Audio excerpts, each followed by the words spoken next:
Bismillahirrahmanirrahim. Assalamualaikum warahmatullahi wabarakatuh. Alhamdulillah. Nahmaduhu subhanahu wa ta'ala hamdan yuwafi ni'amahu wa yukafi mazidah. Ya Rabbana lakal hamdu kama yanbaghi li jalali wajhika wa azimi sultanika. Subhanaka la nuhsi thana'an 'alaika anta kama athnaita 'ala nafsik. Falakal hamdu wa lakal syukru 'ala dzalik.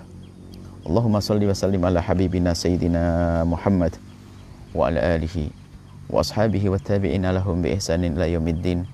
Allahumma ya Rabbana 'allimna ta'wila wa faqihna fid din. Allahumma ya Rabbana nas'aluka fahman nabiyyin wa hifdzal mursalin wa ilhamal malaikatil muqarrabin. Warzuqna ya Rabbana taubata qabla al-maut wa syahadata 'inda al-maut wal jannata ba'da al-maut. Amma ba'du. Para perindu ridha Allah, pecinta Al-Quran, para pecinta baginda Nabi Muhammad sallallahu alaihi wasallam, mari kita lanjutkan tadabbur kita, renungan kita pada firman-firman Allah subhanahu wa ta'ala yang kita sudah sampai kepada surat At-Taubah, tepatnya di ayat ke-30. Allah subhanahu wa ta'ala berfirman, A'udzubillahi minasyaitonirrajim. Wa qalatil yahudu, mereka orang-orang Yahudi berkata, Uzair ibnullah, Uzairun ibnullah, Uzair adalah anak Tuhan, anak Allah. Wa qalatin nasara, dan orang Nasara berkata, Al-Masihu, Sayyidina Isa alaihissalam adalah ibnullah, anak Tuhan, anak Allah.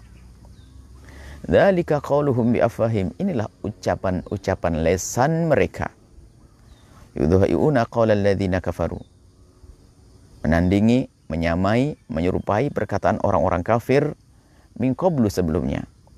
Qatalahumullah, mereka terjauhkan dari rahmat Allah, mereka terkutuk. Anna yufakun, apapun yang mereka hadirkan, apapun yang mereka hadirkan dari pemikiran-pemikiran tersebut, apapun yang mereka lakukan itu adalah dari kekafiran tersebut, menjadi sebab mereka dikutuk atau dijauhkan dari rahmat Allah subhanahu wa ta'ala. Orang Yahudi mengatakan Uzair anak Tuhan, anak Allah. Ini bukan firman Allah yang ada di dalam kitab Taurat ataupun firman Allah ada di kitab Injil. Tapi ini adalah ucapan mereka. Mereka yang mengucapkan semacam itu. Dia dikatakan bi afwahihim. Akan tapi ketahuilah bahwa semua ucapan jika tidak sesuai dengan kenyataan adalah tak bermakna. Karena tak bermakna tak perlu dipercaya, tak perlu diikuti. Maka yang mengikuti sesuatu yang tidak bermakna adalah mungkin dia tidak faham, atau mungkin karena dia adalah orang yang sengaja sesat, tidak faham atau sesat, atau karena kesombongan. Jadi kalimat yang diucapkan oleh lisan mereka tidak didasari atas dasar kebenaran yang selama ini mereka ketahui. Seperti sebuah contoh, jika ada satu orang tiba-tiba menancapkan besi 1, 2, 3. Kemudian orang tersebut ditanya, untuk apa besi ini? Besi ini besok akan keluar buah apel, akan berbuah buah apel. Orang nggak akan bisa percaya mana ada besi berbuah apel. Besi ya besi, ditancap, dicor nanti. Tapi kalimat besi berbuah apel, maka bagi orang yang sadar, sehat dan mengerti, akan mengatakan bahasanya ini orang mungkin tidak faham kalau besi tidak bisa berbuah. Atau sengaja dia ingin membohongi orang. Atau dia tidak mengerti. Jadi tidak mengerti atau membohongi orang. Jadi kalimat yang diucapkan itu harus dasar. Misalnya, kalau kita menanam buah apel lalu dia berkata, ini buah apel, pohon apel aku tanam dengan harapan nanti akan buah dengan buah apel. Maka orang akan bisa menangkap karena omongannya benar. Tapi kalau omongan tidak benar nggak perlu didengar. Kita harus paham. Tuhan kita hanya Allah. Ada Tuhan Allah. Dan Nabi Isa adalah diciptakan oleh Allah subhanahu wa ta'ala. Maka bagi orang yang beriman tidak akan tergoda dengan kalimat-kalimat yang bertentangan dengan selama ini yang diyakini kebenaran yang ada. Yaitu bahwa Tuhan hanya adalah Allah subhanahu wa ta'ala. Nabi Musa bukan Tuhan. Dan bukan anak Tuhan juga. Bagaimana anak Tuhan? Mengatakan anak Tuhan. Alasannya karena dia dilahirkan tanpa seorang ayah, maka lalu dia dijadikan anak Tuhan. Ini aneh. Bukan disebutkan di dalam Bible, bukan di dalam kitab Injil, tidak. Tapi ini ungkapan mereka. Ada yang sebagian dimasukkan dalam kitab suci karena kitab sucinya tidak terjaga. Kalau hanya karena tidak ada ayahnya lalu dia pantas dianggap sebagai anak Tuhan, naudzubillah. Maka ada yang dilahirkan tanpa ayah dan ibu. Nabi Adam alaihissalam. Baik, masalah penciptaan. Yang menciptakan adalah Allah. Semua yang terjadi adalah Allah ciptakan. Jadi dalam penciptaan manusia ada dua model. Yang pertama yang wajar selama ini kita saksikan. Dengan ayah dan ibu. Kita. Ayah, ibu, lahirlah seorang anak. Tapi yang menciptakan tetap Allah. Ini sebab. Kalau sebab kita hilangkan, yang ada hanya Allah. Sebab ayah ibu melahirkan seorang anak. Ada yang dilahirkan adalah tanpa ayah ibu. Nabi Adam. Ada yang dihadirkan, diciptakan Allah tanpa ayah ibu. Nabi Adam alaihissalam. Ada yang diciptakan Allah adalah tanpa seorang ibu. Hanya dengan seorang laki-laki. Seorang laki-laki yaitu Nabi Adam. Yaitu Siti Hawa. Siti Hawa adalah tidak dari rahim seorang ibu. Tapi diambil dari bagian Nabi Adam alaihissalam. Kemudian ada yang dilahirkan adalah dihadirkan oleh Allah, diciptakan tanpa seorang ayah, Nabi Isa. Jadi 4 model ini adalah semuanya makhluk Allah subhanahu wa ta'ala.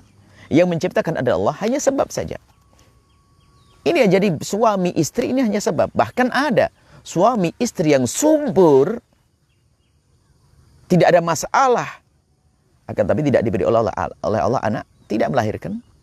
Istrinya tidak melahirkan, suaminya tidak bisa membuahi. Padahal kalau medis mengatakan laki-lakinya normal. Laki-lakinya normal. Istrinya juga normal. Tapi tidak bisa melahirkan. Nah ini kan karena Allah yang menciptakan. Sehingga di saat mereka berpisah, kemudian yang laki menikah dengan perempuan yang lain, hamil. Wanita ini menikah dengan laki-laki lain, hamil. Karena apa? Yang menciptakan hanya Allah subhanahu wa ta'ala. Maka, baik kejadian-kejadian yang tanpa ayah ibu seperti Nabi Adam adalah makhluk Allah, ciptaan Allah. Dan ini disepakati oleh orang-orang yang mengatakan Nabi Isa adalah sebagai Tuhan, itu pun mempercayai Adam adalah ciptaan Allah subhanahu wa ta'ala. Tidak mengatakan Adam sebagai Tuhan. Kemudian setelah itu lihat, dari Nabi Adam alaihissalam turun sampai keluarlah. Sampai lahirlah seorang wanita mulia bernama Sayyidah Maryam. Sayyidah Maryam adalah manusia. Bagaimana dari seorang wanita yang manusia akan melahirkan sosok Tuhan? Ya ini mustahil. Mustahil yang demikian ini. Ya nggak mungkin dari sosok manusia melahirkan anak Tuhan. Lalu dianggap sebagai Tuhan. Baik, ini adalah masalah yang harus kita jadikan bahan renungan. Tentang bagaimana sesatnya orang yang menuhankan selain Allah subhanahu wa ta'ala. Apalagi menjadikan Uzair adalah anak Tuhan. Atau menjadikan Sayyidina Isa adalah anak Tuhan. Atau bahkan menganggap Sayyidina Isa adalah sebagai Tuhan. Ketahuilah, Nabi Isa alaihissalam adalah Nabi Agung, Nabi mulia. Di dalam Islam sangat dimuliakan. Bahkan ibundanya Sayyidah Maryam dikisahkan sebagai wanita yang suci, wanita mulia. Yang diwakafkan oleh ibundanya hanya untuk menghidupkan tempat ibadah. Sayyidah Maryam. Bahkan diberi Allah dengan kemuliaan. Anna laki hadha, di tempatnya ada makanan musim panas di saat musim dingin. Dan makanan musim dingin di saat musim panas. Itu Sayyidah Maryam.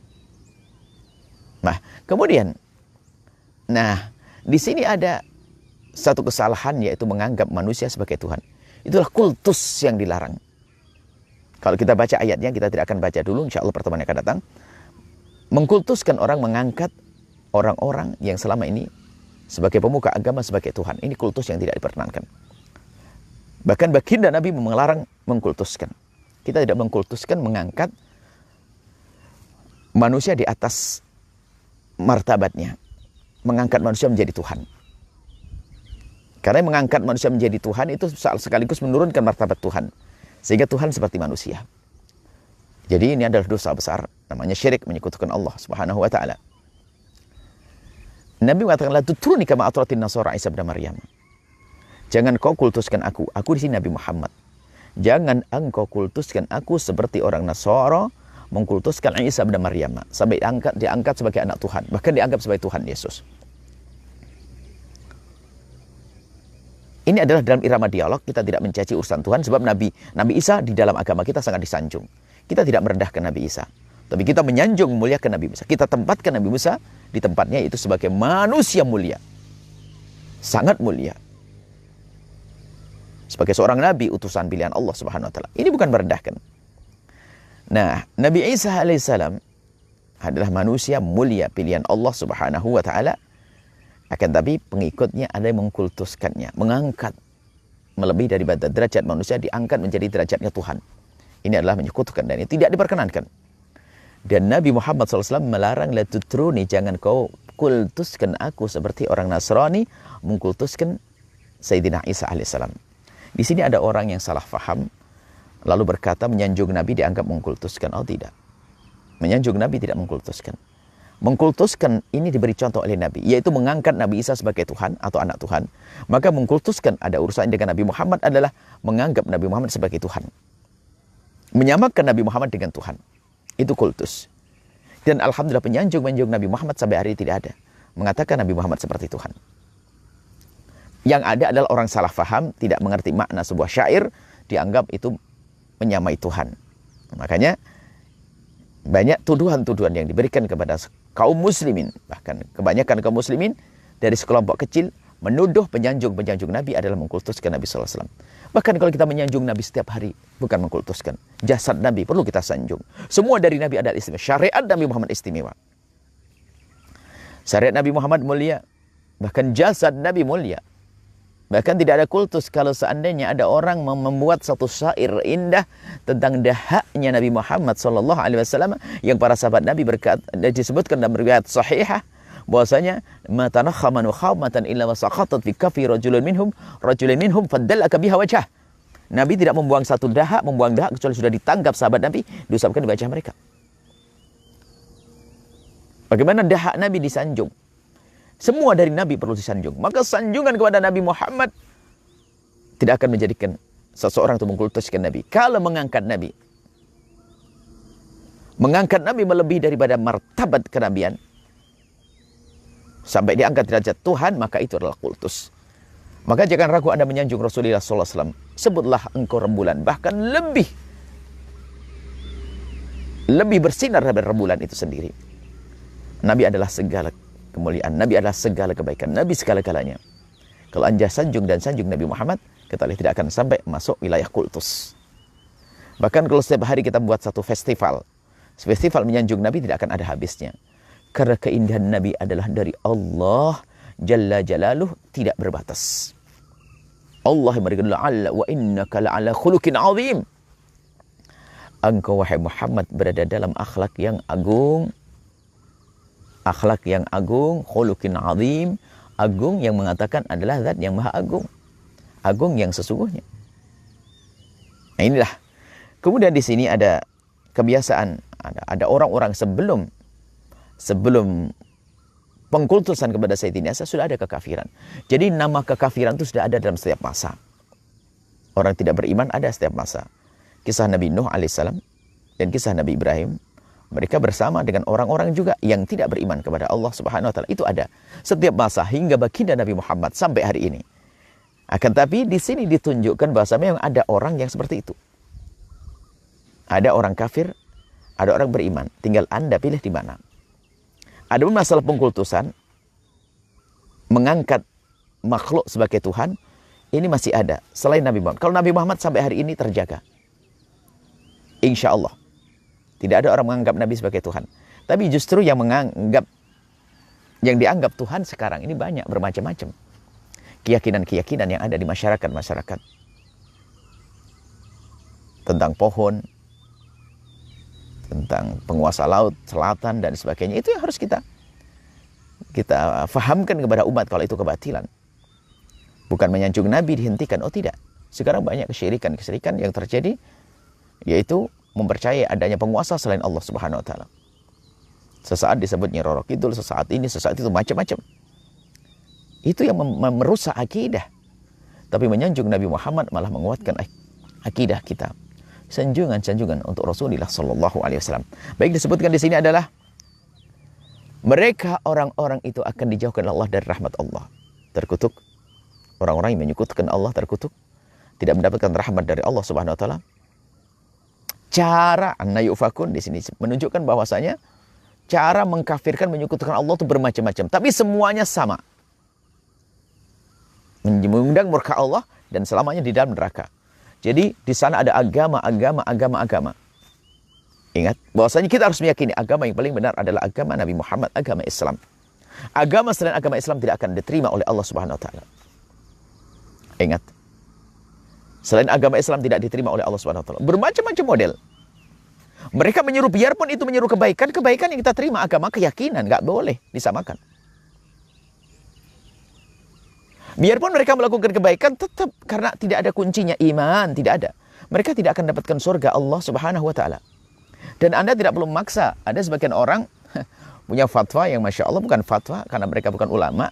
Mungkin hanya obrolan saja bahwasanya mereka orang-orang yang tidak beriman kepada Nabi Muhammad atau orang kafir, jika mereka berbuat baik, mereka akan mendapatkan kebaikan nanti di akhirat. Itu salah. Tidak.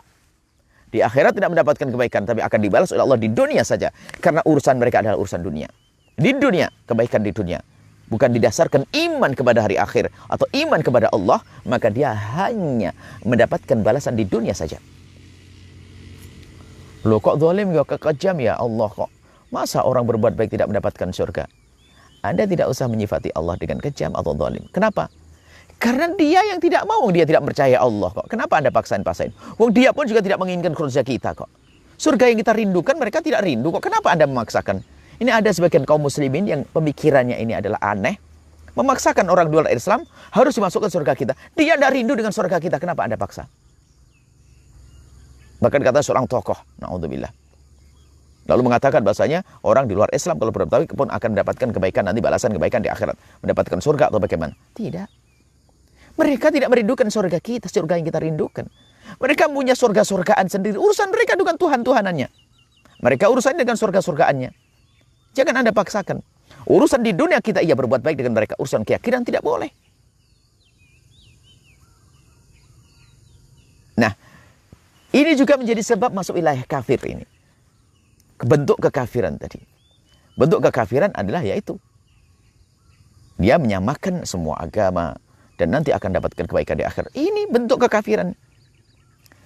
Agama ya'lu wal Islam ya'lu wa la yu'la alaih. Sangat tinggi dan tidak ada meningginya. Maka jika ada orang yang menyamakan agama lain dengan agama Islam, maka keluar dari iman dan Islam. Kenapa? Dia telah meruntuhkan Islam, merendahkan Islam. Ini adalah masalah keyakinan. Kita harus meyakini. Bahkan saudara kita yang Nasrani, dia harus meyakini agamanya agama terbaik.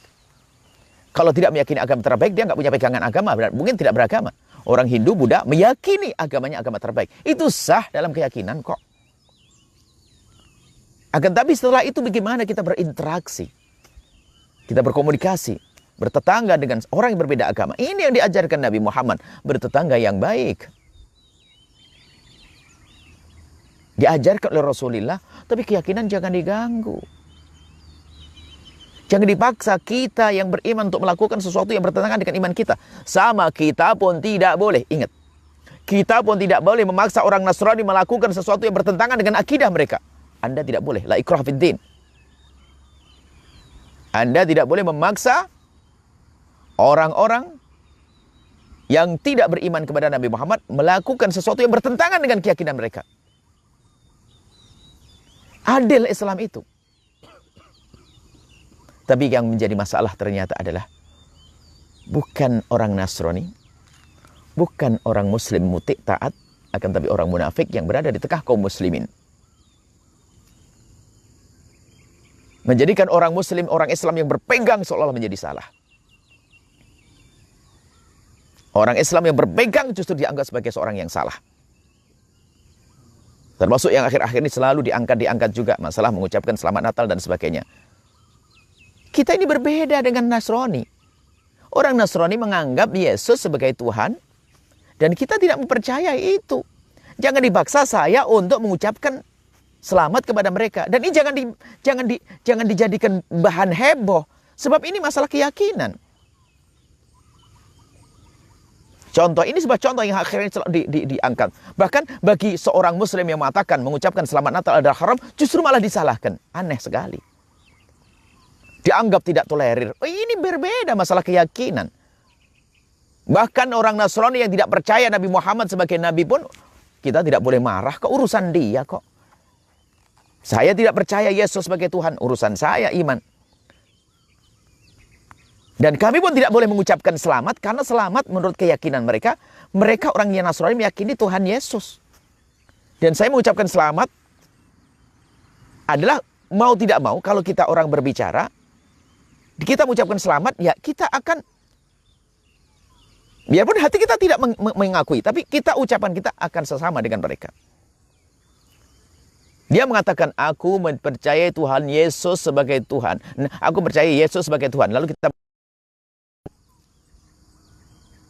dan ini sebuah contoh saja. Ini mengatakan selamat, selamat apa?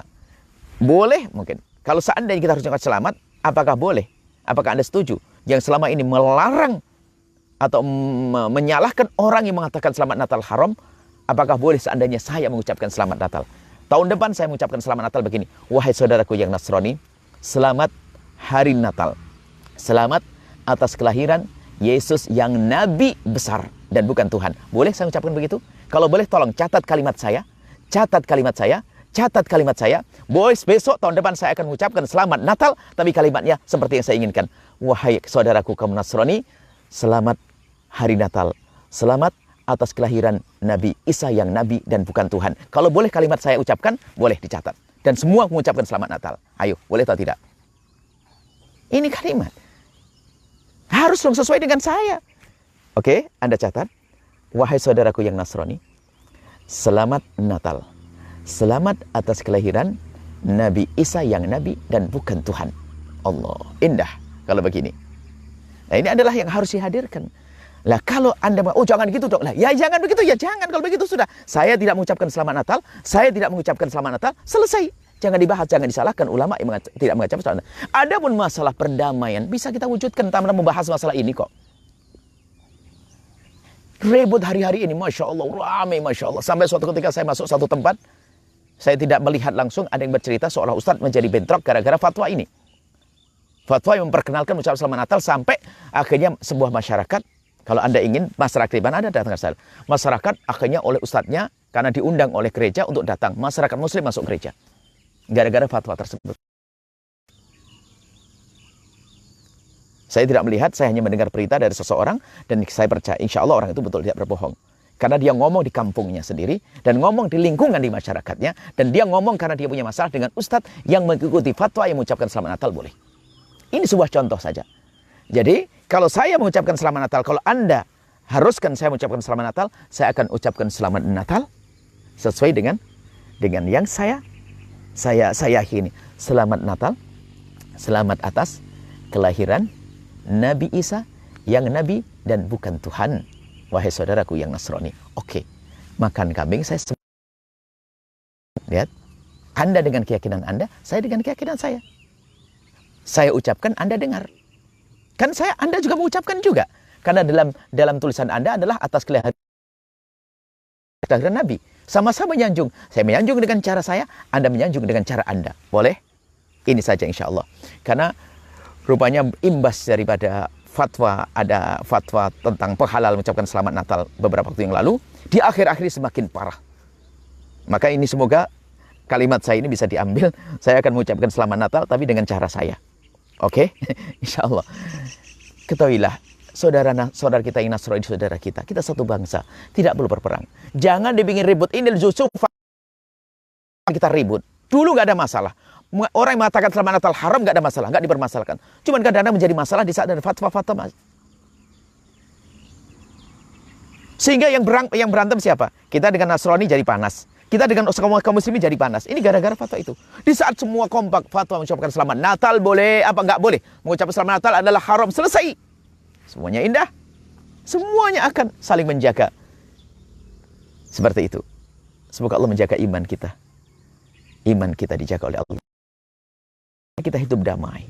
Saudaraku yang Nasrani, kaum Kristiani, saya mohon maaf, ketahuilah bahwasanya justru saya menjelaskan yang semacam ini agar tidak terjadi perbincangan yang menjadikan kisruh.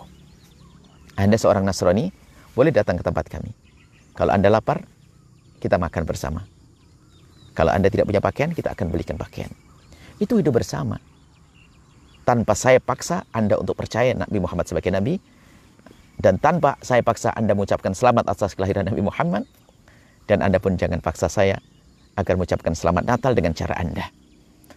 Ini masalah ketuhanan, masalah keimanan. Anda hubungannya dengan Sayyidina Isa alaihissalam. Ini saja. Wallahu a'lam bishawab.